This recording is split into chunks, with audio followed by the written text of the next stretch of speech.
뉴스 읽어드립니다. 오늘의 뉴스를 10분 만에 정리해드립니다.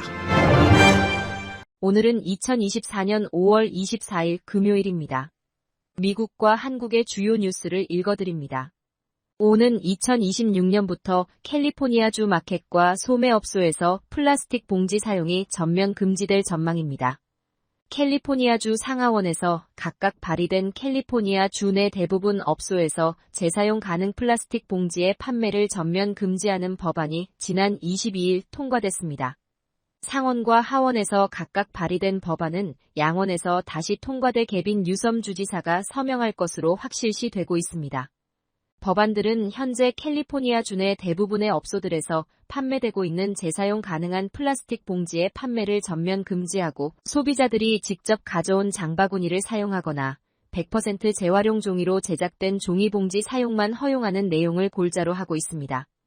이번 법안을 추진한 주 상하원 의원들은 지금까지 사용이 허용된 두꺼운 플라스틱 봉지가 제대로 재사용되거나 재활용되고 있지 않다며 지난 2014년부터 시행되고 있는 일회용 플라스틱 봉지 사용 금지의 범위를 대폭 확대해야 한다고 주장했습니다.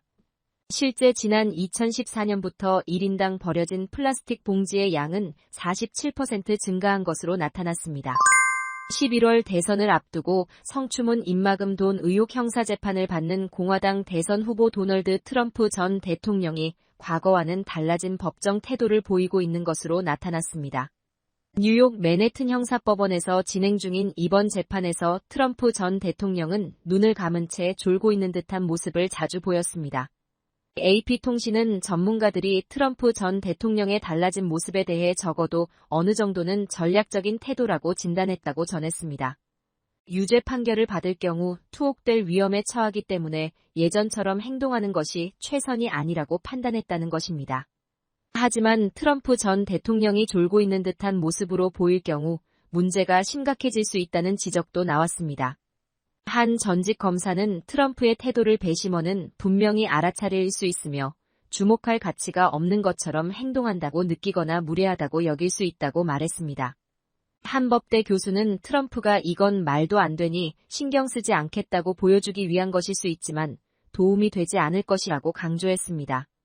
한편 트럼프 전 대통령은 자신이 법정에서 졸았다는 보도를 SNS를 통해 거듭 부인해왔습니다. 앞으로 미국 내 대학교 스포츠 경기에서 발생하는 수입의 일정 부분은 학생 선수들에게도 나눠주게 될 전망입니다. 전미대학체육협회 NCAA가 대학 선수들이 낸 집단 손해배상 소송의 재판을 피하기 위해 28억 달러의 재판전 합의금에 합의했습니다. 즉 대학이 학생 선수들에게 경기 활동 대가로 직접 돈을 지불하기로 한 것입니다. 많은 미국 내 대학들은 인기 종목의 컨퍼런스 경기가 프로 못지않은 인기를 끌면서 방송 계약과 입장권 판매 수입으로 거액을 벌어들이고 있습니다. 유명 코치와 대학 본부는 큰 돈을 손에 쥐지만 학생 선수들은 장학금으로 등록금 면제와 기숙사 무료 제공에 만족해야만 했습니다.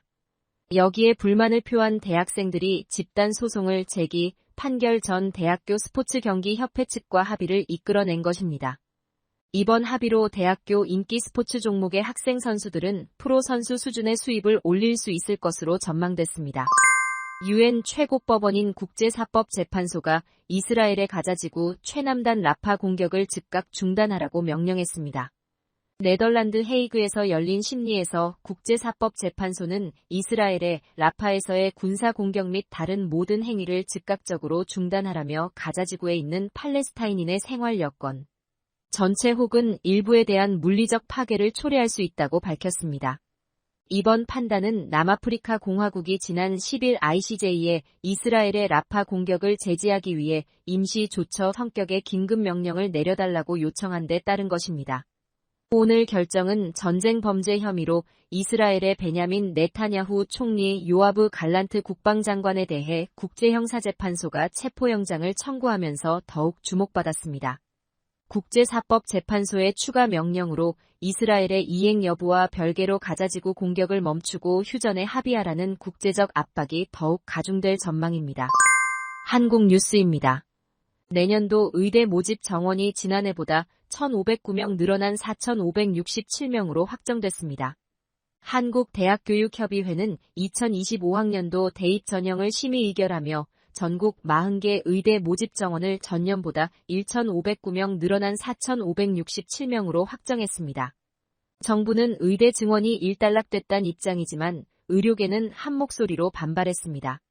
대한의사협회는 입장문을 내고 의대 증원의 마지막 관문을 통과시킴에 따라 대한민국 의료 시스템 붕괴는 돌이킬 수 없는 현실이 됐다며 비민주적이고 일방적인 정부의 정책 추진에 경악을 금할 수 없으며 대입 전형 시행 계획을 심사숙고 없이 확정해버린 대교협의 무지성에 분노한다고 밝혔습니다. 전국 의대 교수 비대위는 증원이 확정되면 전공의들은 돌아가지 않을 것이며 의대생들이 유급되면 내년부터 의대 교육이 제대로 진행되지 않는다고 주장했습니다. 연금 개혁안을 둘러싼 공방이 21대 국회 막판까지 계속되고 있습니다. 민주당은 이재명 대표가 제안한 영수회담을 윤석열 대통령이 거절했다고 주장했습니다. 민주당은 홍철호 대통령실 정무수석에게 연락을 취했지만 회담 제안을 거절당했다고 주장했습니다. 이에 대해 대통령실 고위 관계자는 거절했다는 민주당 주장은 사실이 아니라고 반박했습니다. 국민의힘은 민주당이 채 해병특검법 처리를 위해 연금 개혁까지 정략적으로 활용하며 거짓말을 일삼고 있다고 비판했습니다. 양당이 극적으로 양보하지 않는 한 나흘 남은 21대 국회 내 연금 개혁 합의는 어려울 거라는 전망이 우세합니다.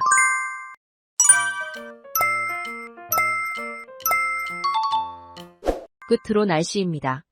남부 캘리포니아 구름 끼며 기온 떨어지겠습니다. LA와 오렌지 카운티는 낮 최고 기온은 68도, 밤 최저 기온은 59도 예상됩니다.